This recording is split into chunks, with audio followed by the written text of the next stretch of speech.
Welcome to the June 2020 edition of the Supe Chat. My name's Shane Robbins. I'm the superintendent of the Kershaw County School District. I wanted to spend a little bit of time with our community today to talk about the work being done as we prepare for the opening of schools in the fall. If you look here, you'll see that we have put together our own task force, and within that task force we have 7 subcommittees. Those subcommittees represent the main areas within a school district. You'll see we have curriculum, instruction, and technology. We have extra and co-curricular activities, food service, health and safety, related arts, special education, and the transportation department, and they are all chaired by employees of the school district. To guide our work, we have what we're calling guiding principles. You will have an opportunity to look at this slide set at a different time, so I'm not going to read all these guiding principles to you, but what I do want to tell you is these guiding principles really state that we're committed to providing as much of a risk-free environment as possible for our children so that we can provide adequate educational opportunities for the children of Kershaw County. On our task force, we have basically 50 team members. Those team members are made up of 7 district level administrators, 9 teachers, 9 building administrators, 6 directors and support staff members, 6 parents.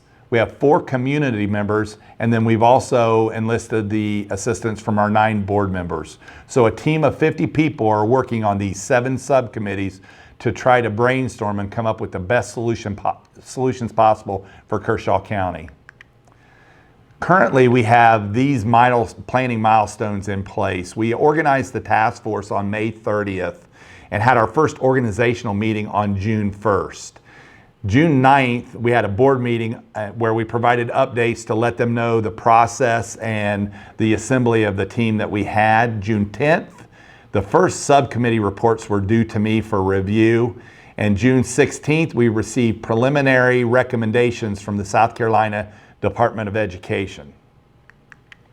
So our path ahead, on June 19th, we're going to release, it's sort of like a survey, but not necessarily a survey, to seek input from our community from what's called the Thought Exchange. On June 23rd, we have a public board meeting in which each of the subcommittees are going to provide reports publicly to our board.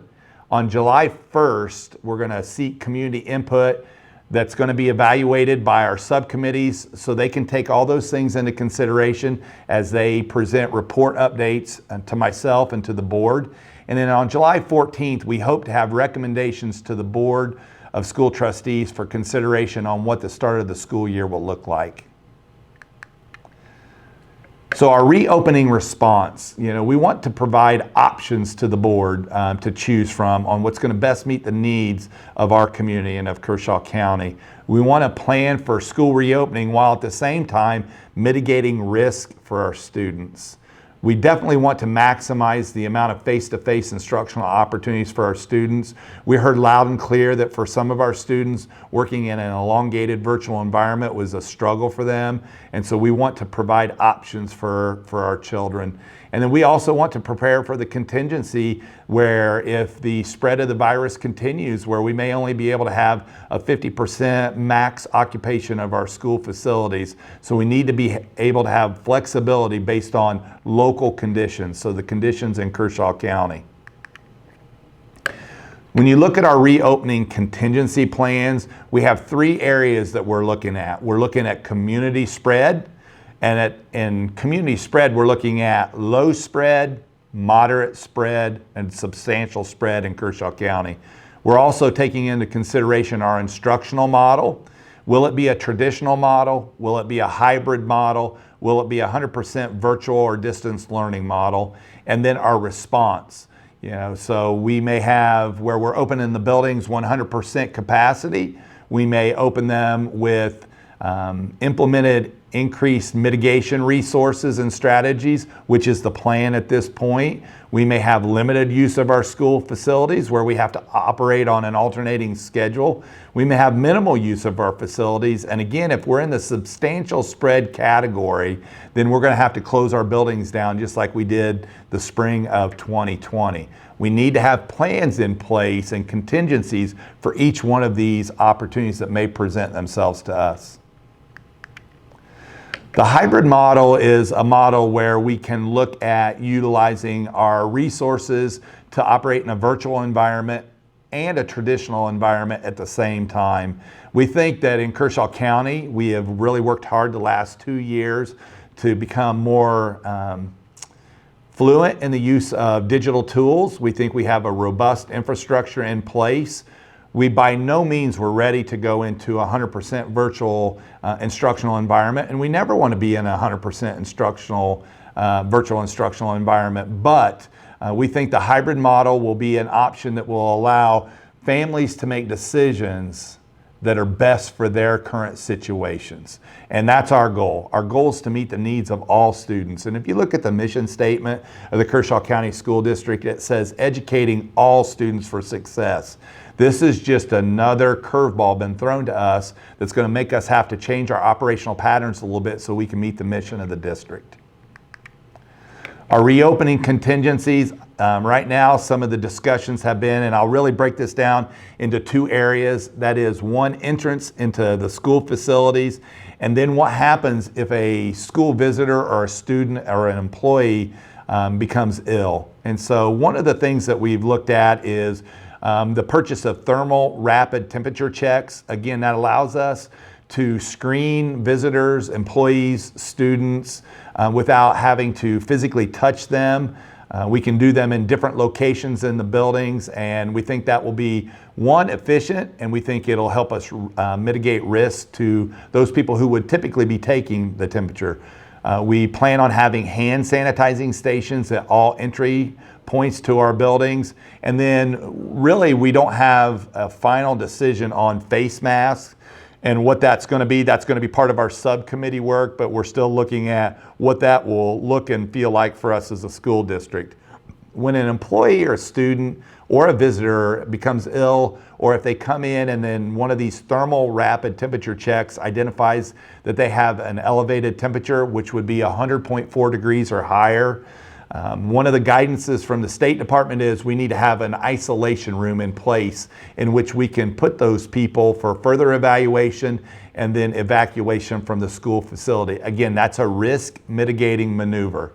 School nurses will use universal precautions when caring for ill individuals. They'll have masks, they'll have gloves, they'll sanitize the area and maintain a sterile environment the best they can. We'll section off areas that are utilized by individuals that may come up with any of the symptoms to be disinfected thoroughly through the group GCA, which is our custodial group we contract with, to go through and do a deep, thorough cleaning. I will say that for us, we will deep and thoroughly clean our buildings every single day regardless.